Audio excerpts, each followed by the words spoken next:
Well, we're ready to head down in the morning and pick up the equipment that we want to grab. We have to take our own forklift with us because there's none on site, and trying to get that up on a trailer, what we're picking up on a trailer without one, would be a little bit difficult, not impossible, but we decided to bring our lift so we didn't have to worry about that, moving things around. So we got ourselves all hooked up on the truck, everything's ready to go. We'll fuel up in Stockdale Highway tomorrow morning, as the fuel is about 60 cents a gallon cheaper than around here. So we're all ready to rock and roll. So this will be the beginning of our video on this particular road trip to Pasadena, California, where we'll be picking up some new shop tools for E.D.S. Inc. Shandon.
Back before they put the 4 lanes in out to Shandon,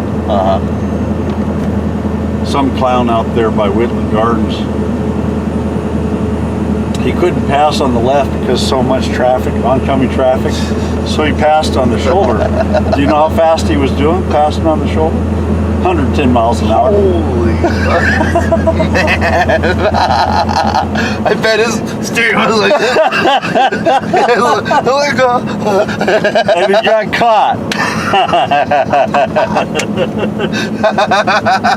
Lost his license. How do you explain that? Yeah, you can't, man. You're in trouble. I mean, it's one thing to pass on the shoulder. I laughed. Doing 110. I laughed so hard. Because, you know, when you're there and it's happening, it irritates you so bad. What do you think? And when you see, because you're thinking, man, this guy's jeopardizing not just his life, but everybody else that's on that highway, you know? Yeah. That speed, if something goes wrong, he's going to be all over the place. Man alive. And, man alive. And so nothing makes you happier when you see someone like that get pulled over. Man alive. I was going down the road one day, right there by Whitley Gardens, you know, and it was back when we were 2 lanes. You had the oncoming lane and this lane, that was it. And so they had at Whitley Gardens, they had in the center, they had a turn lane.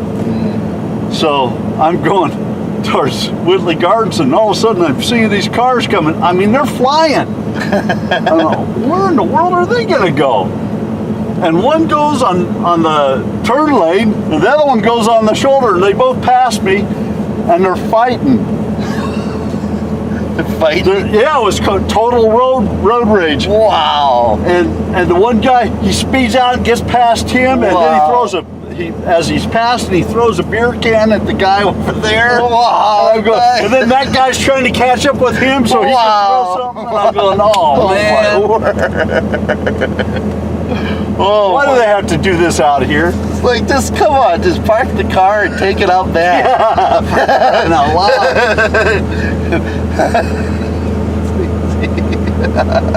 it made me a part of their event. These people, they get so petty sometimes. Oh, I tell you. It's so petty. Just like, come on. It's probably started with something just simple. Somebody cut somebody off. Yeah. Yeah. And then just you have no right. You can't do that to me. Like, come on. You've done it before too. So it's like, you know. Well, they were both pretty poor drivers, if you ask me. That's doing that sort of thing. It cracks me up though. People are funny.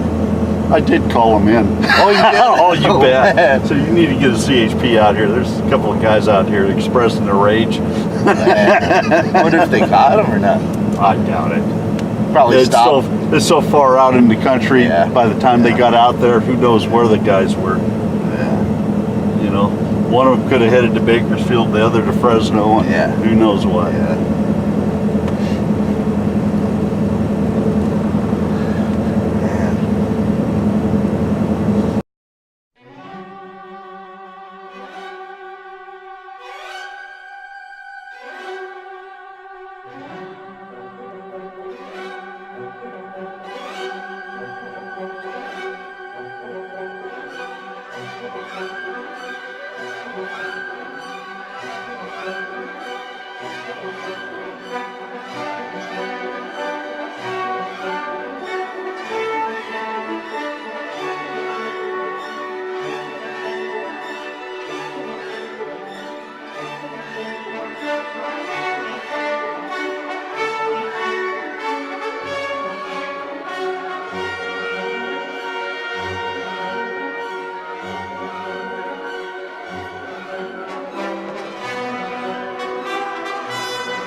Now this facility out here is where they haul all their waste products. That's a, what do you call those types of waste facilities? The type where they take all the toxins and all that garbage?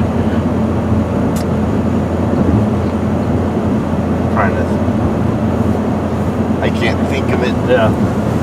So it's not your normal garbage dump. It's the toxic garbage. The toxic garbage dump. Yeah.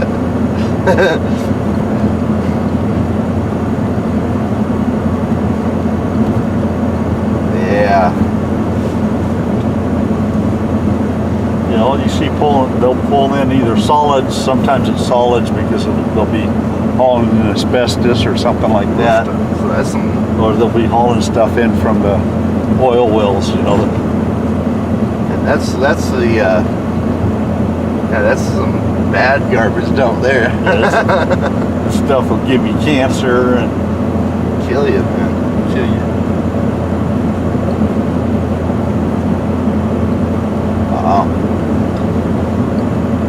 Wonder what all. I bet you all the requirements and all the stuff that they have to have just. It has cost an arm and a leg. It must have to cost an arm and a leg just to, because you got to have, you know, OSHA's probably all on top of that, and then you got to make sure. The state of California is all over. Yeah, state of California. Yeah, California would rather you take this and ship it off to another state. Ship it over to Nevada.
This actually used to be lake bed right here.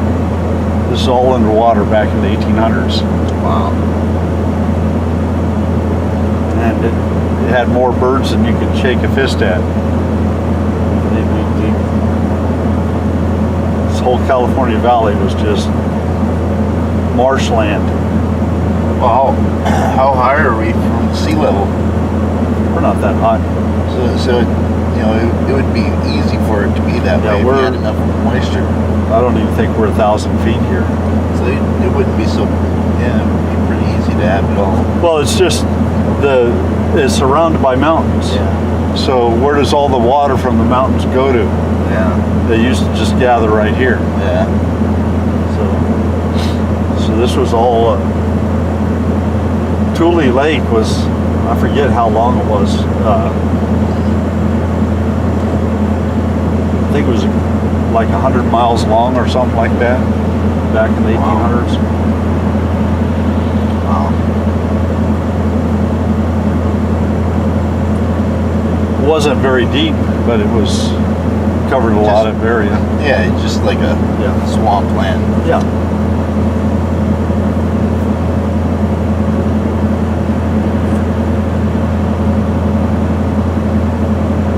They started settling California in the late 1800s, you know, what are we going to do with all this land? I mean, if you pump that water, boy, we'd be able to have good farmland. They pumped the water, they had lousy farmland. They had to leach the soil before they could plant anything. It was a lot of work. Now they get valley fever from it because of all the spores that was growing down in the lake bed. Man, why? Breathe them in. It almost killed your cousin. Yeah, that's right.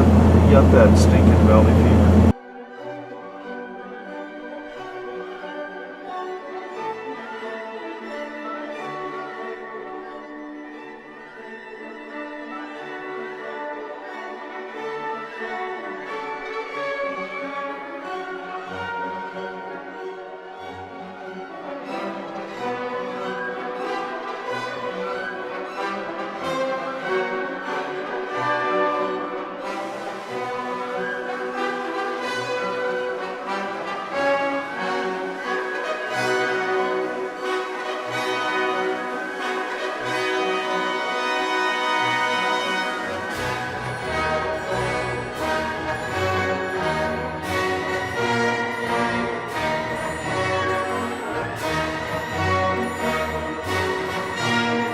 They got stuck out here one time.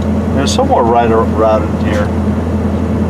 It's when I had that van. Remember that van that I came through Morristown with? I bought back in Indiana. Yeah, that was. I bought my door machine back there and a bunch of other tools. And it was one of those. It was that. And you guys were in Morristown then. Kind of like a cargo truck type. As a cargo truck? Yeah, I remember that. Yeah, I remember. Anyway, I had an electrical issue with that, so every once in a while it just stopped running.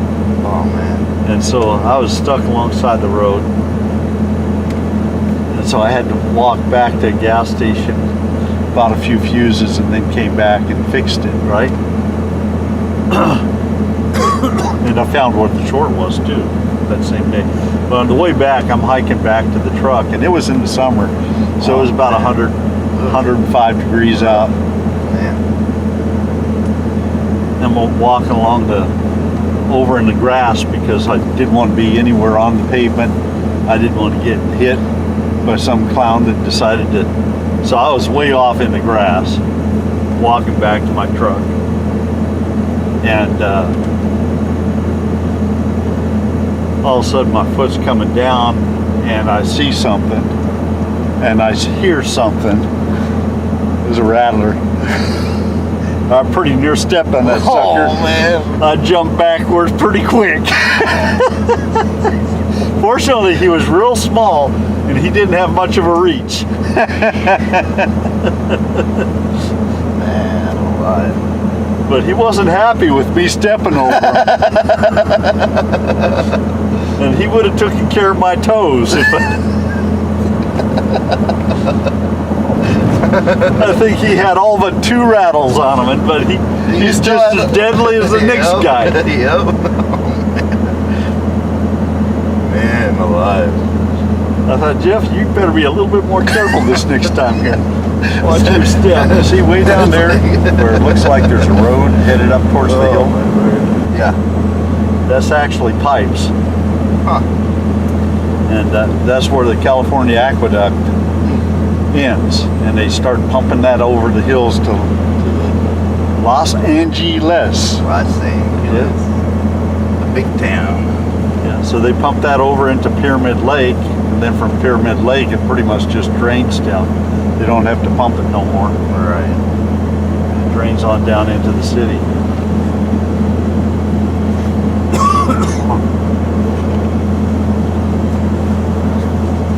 That comes all the way from the Sacramento River. Wow.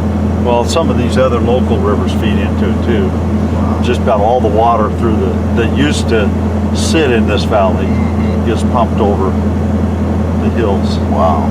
Or it's used by the farmers, one of the two.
And didn't do much ice fishing this year. Only went out once. Really? Yeah.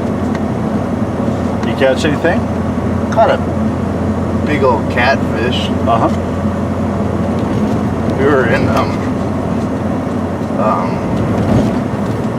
You guys go out and do that smelt fishing very much anymore? Or?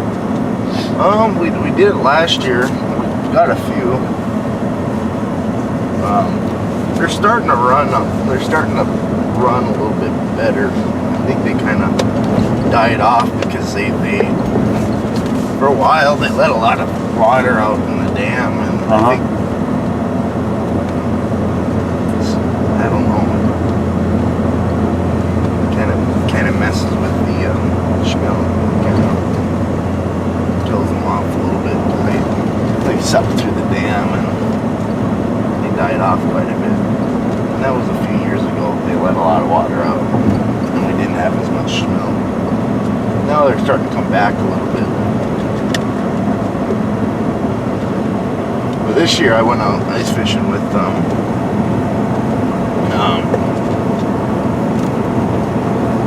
friend of mine. I don't know if you know the Wild. We went ice fishing. We took his father-in-law's, used his father-in-law's ice house. So that was kind of nice.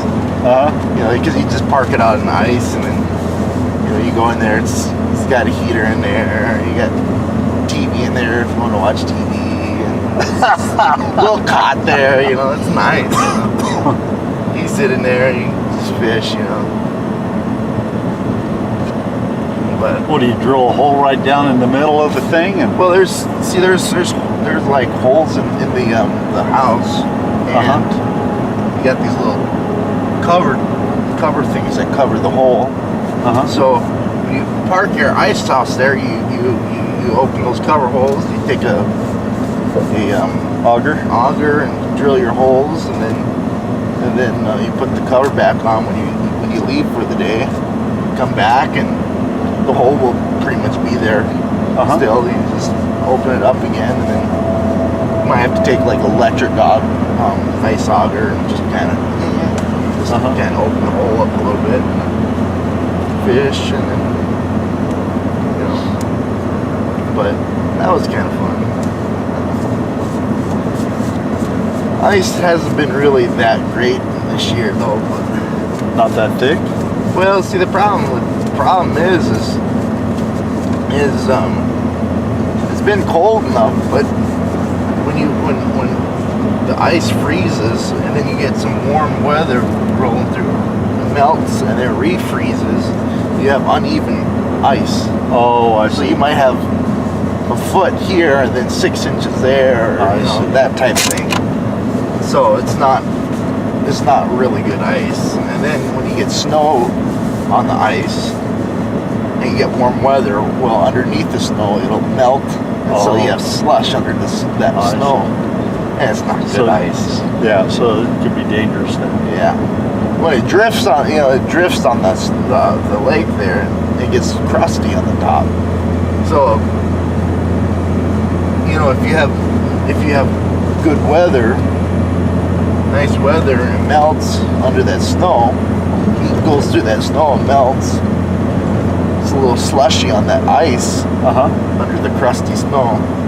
Well, you can drive on that crusty snow, but if you are going and say you stop and you take off again, you break through that crust, well, you're down in the slush there. Oh wow! And in fact, you could lose your vehicle by doing that. It already happened this year. A guy.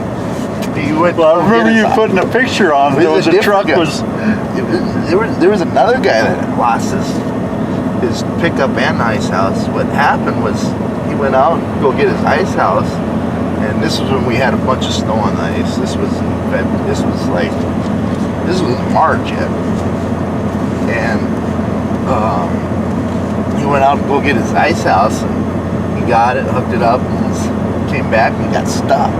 Well, he broke through that hard, crusty snow, and then it's just slush under there. And then he got out. He went back to go get someone to go pull him out, and came back and his truck was gone. It broke all the way through? Yeah. Oh, man. That would be a bummer. Problem is cost of it. You get fined. Oh, really? You get fined. Yeah, because you polluted the lake. Yeah, you get fined by and then you have to they have to hire divers to go down, find out where it's at, and then they got to get it out when it melts. And so you got to pay all those. I mean, you're spending oodles and oodles. And the truck's totally ruined. Total. I mean, it's total. Yeah, he didn't have a good day. No, that's a bad day. He didn't have a good day at all.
Wait, because I'm making a wide turn here.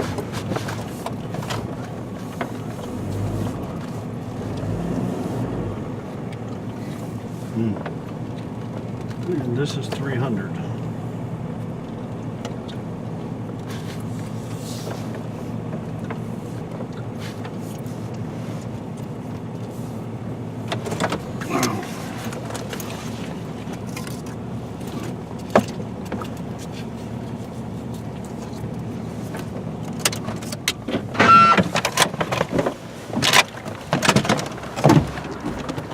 Take off my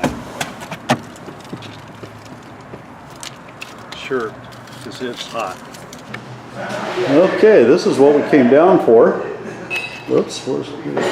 It's a Bridgeport mill, and this was they made cryogenic freezers for some sort of a camera or something that they use in military use. So they're moving back to Ohio. So I got this at auction. There's a mist set up there. That's kind of nice. A pallet rack. I don't see any tooling with it though, but this beautiful Kurt vise, which really attracted me when I saw it on bid. And of course it's got the DRO, and it's got 3 axes on the DRO, which is nice. So I might switch that out on my other mill and put the 4 axes on this one. So they have 4 axes. So anyway, real nice setup. The other thing that I purchased at this auction was this. This I was really anxious to get. It's a diamond wheel grinder, Sabaldor. Oh,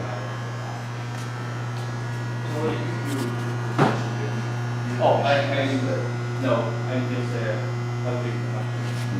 just see the wheels on it, diamond wheels on it. And it comes with the cart, I guess, and the wheels that are underneath the cart. So that's pretty handy. This is the other thing that we're picking up. This is a Turn Pro E.D.S horizontal bandsaw.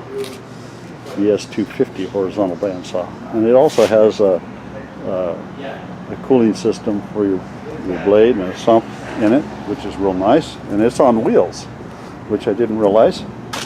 So it's a real nice little bandsaw. Now this one's all three-phase 220. So we'll probably set this up in the shop and use the other one to do remote work with. So this is going to be real handy. Well, we've got everything loaded up on the trailer with our lift and our Bridgeport mill. Bandsaw's on the back of the truck. We got a poor lady that doesn't know how to get out of the parking lot. And we're ready to head home. The next thing is get her home and unload it. Hello there, this is Jeff Erdman, E.D.S Inc. Shandon, and we're going to show off our new Ballet Turn Pro bandsaw that we got at an auction. Got a really good deal on it, and it's outfitted with coolant and the whole 9 yards. We don't have the coolant pump running, we just got the plug on the end of the thing, plugged her in to see if she started running, cut a few little small parts with it. But I thought I'd show you one of the first major cuts we're going to do. We're going to do it on a piece of 1 inch by 6 inch flat stock, and cut through that and see how it works. And so we'll let you take a look at that. It's a pretty nice saw. It's a Turn Pro E.D.S 250, and so we'll go ahead and see how she works.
Yeah, she got through her.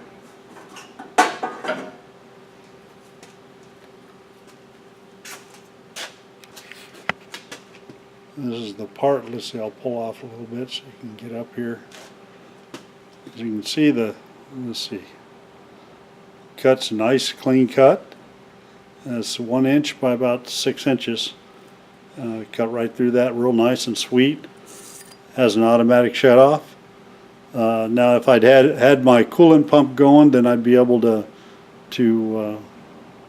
actually pump the the coolant through the system rather than having to feed it myself, but we'll get there. It's not too far away. The saw runs real nice, works well, and going to be a happy addition to the E.D.S family here. And here's another addition to our shop. We don't have this running yet, but as you can see, this is our new Bridgeport mill.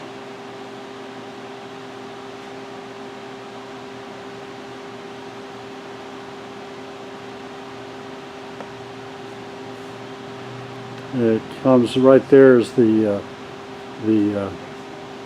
DRO reader. It came with that vise, a nice Kurt vise, power feeds, and that carpet down there was just we ran a chain through that to hold her down as we were hauling. So I haven't pulled that out yet. This also has a mist cooler right there. You see that? And at the top it has let's see if we can get it right there. That unit there is for your R8 collets. It's an air tightens it and loosens it, so that's kind of cool. So I'm looking forward to using that. Now, like I said, this isn't set up. Didn't come with any tooling at all, so I don't even have any collets or anything to put in it yet. I did find some Bridgeport collets that I plan to, or that I purchased on eBay. So there's an old plug sitting on top of the vise. A pretty nice Kurt vise there. So we're looking forward to using that. Probably be a couple of weeks before I get this old Bridgeport moving.